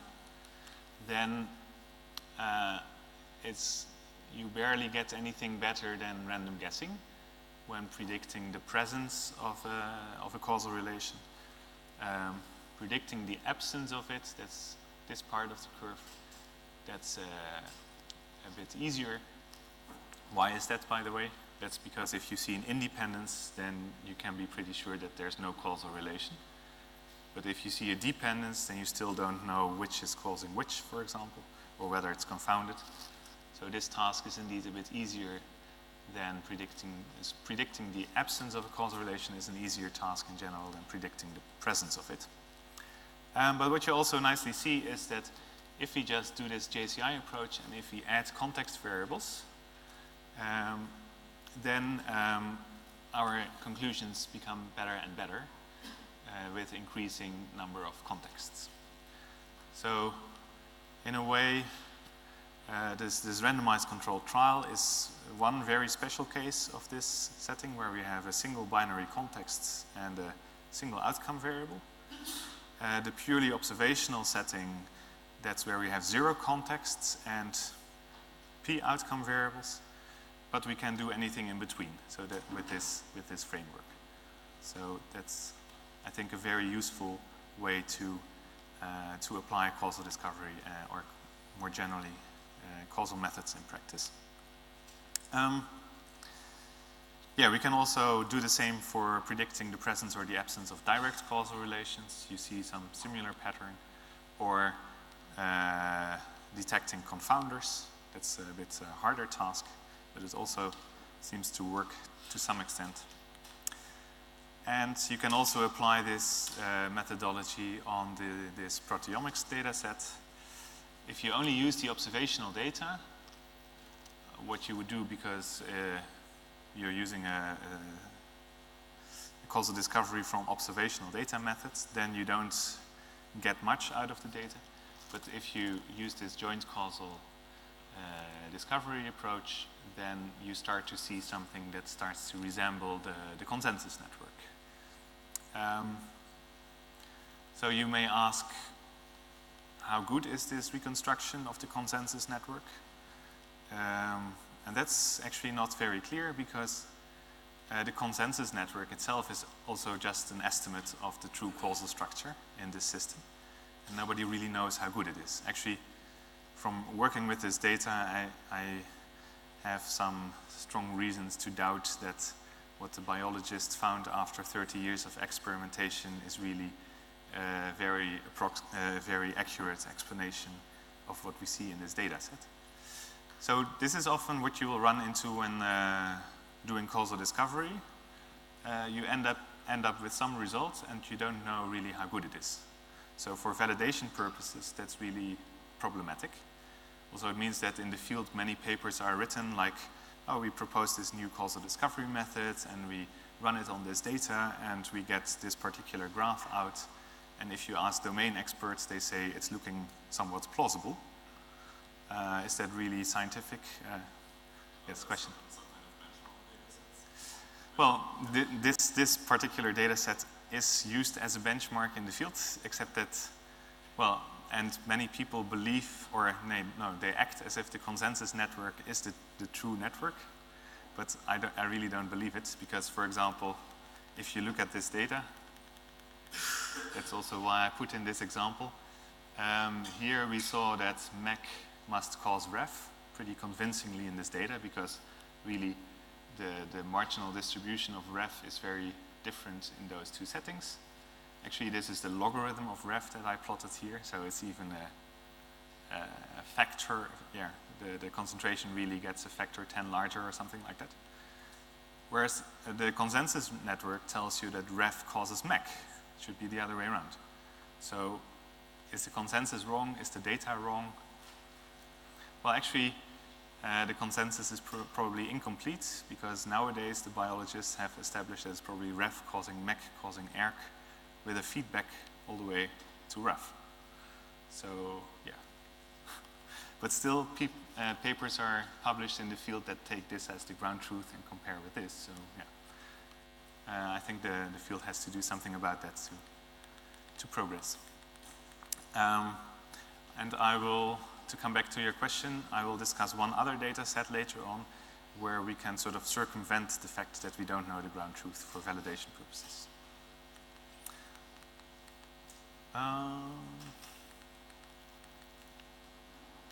Time. How much time do we have? 5 minutes? Is that correct? I think so, right? Yeah. Okay, now I sort of started this whole tutorial with saying that it's important to take into account cycles, because they occur in real systems. And then at some point I said, well, okay, from now on, let's assume that we don't have cycles. And that was basically didactical, because I wanted you to practice with deseparation and talk about deseparation, because that's still what's mostly used in the literature. But you can actually extend all this to the cyclic case for simple structural causal models. And for that, we need to introduce slightly a related notion called sigma separation. And basically, if you don't have cycles, then sigma separation is completely equivalent to deseparation. So for the acyclic case, you're already familiar with sigma separation. Why is sigma separation important? Well, because it gives us a Markov property that we can apply to simple structural causal models. So basically what we had before with deseparation, if you just replace D with sigma separation, then we get our Markov property. And here is the definition of sigma separation. I'm not going to explain it in detail, but note that the only difference with deseparation is that if you have a non-collider node, then there's an additional thing to check here, which is, for example, that this ik+1 is not part of a feedback loop with ik, the non-collider node. So it's a closely related notion, but it's different. So here you see an example of a graph. x1 causes x2, causes x3, causes x4, causes and feeds back into x1. Here you get a deseparation between x1 and x3 given x2 and x4, but you don't get a sigma separation. And indeed, if you take this particular structural causal model with these functions, then you will not get an independence between x1 and x3 conditional on x2 and x4, but you will find a dependence, as sigma separation tells you, or sigma separation tells you you don't find an independence.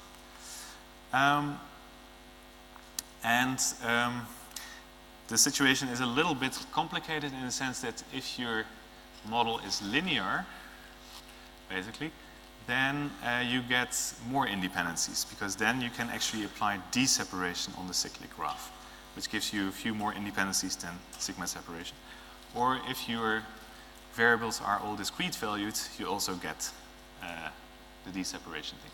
But in general, you should use sigma separation here. Oh, and that's the final case where you get d-separation is if it's acyclic. But then this gives you the same as sigma separation. Now, basically, the main point is that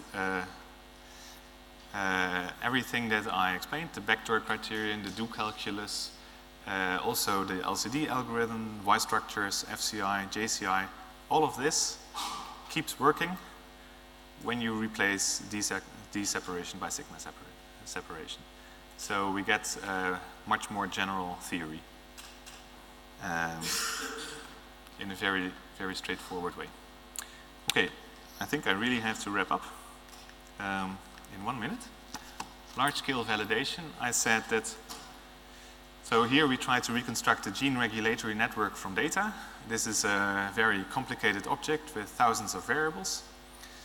This data set is actually nice because it contains a lot of interventional data. So we have some observational samples and 250 observational samples, and then 1,500 samples of individual gene knockouts. So basically the challenge that we set to ourselves is, suppose we would knock out yet another gene that we haven't observed yet, or that's not in a data set. Can we predict the consequences on the expressions of the 6,000 genes of that gene knockout in a purely data-driven way? So using this as our training data, can we predict what will happen in a new experiment? And that's the question, how do we validate it in practice? Well, of course, we make a sort of a train-test split. So we can use part of the data as a holdout data sets to define a ground truth and to validate our predictions that we obtained by using part of the data for training. Does it work? Well, the answer turns out to be yes, it really works. So here, a high-dimensional version of LCD, the very simple algorithm I explained to you, that can give you this particular ROC curve. So the first most confident causal relations it finds in the data, they actually turn out to be correct. So this is very nice. I think it's the first sort of convincing large-scale validation that all that I told you may actually be useful in practice. And it's doing sort of an interesting thing. Think back about the chocolate consumption Nobel Prize situation, where we had this linear relationship between two variables.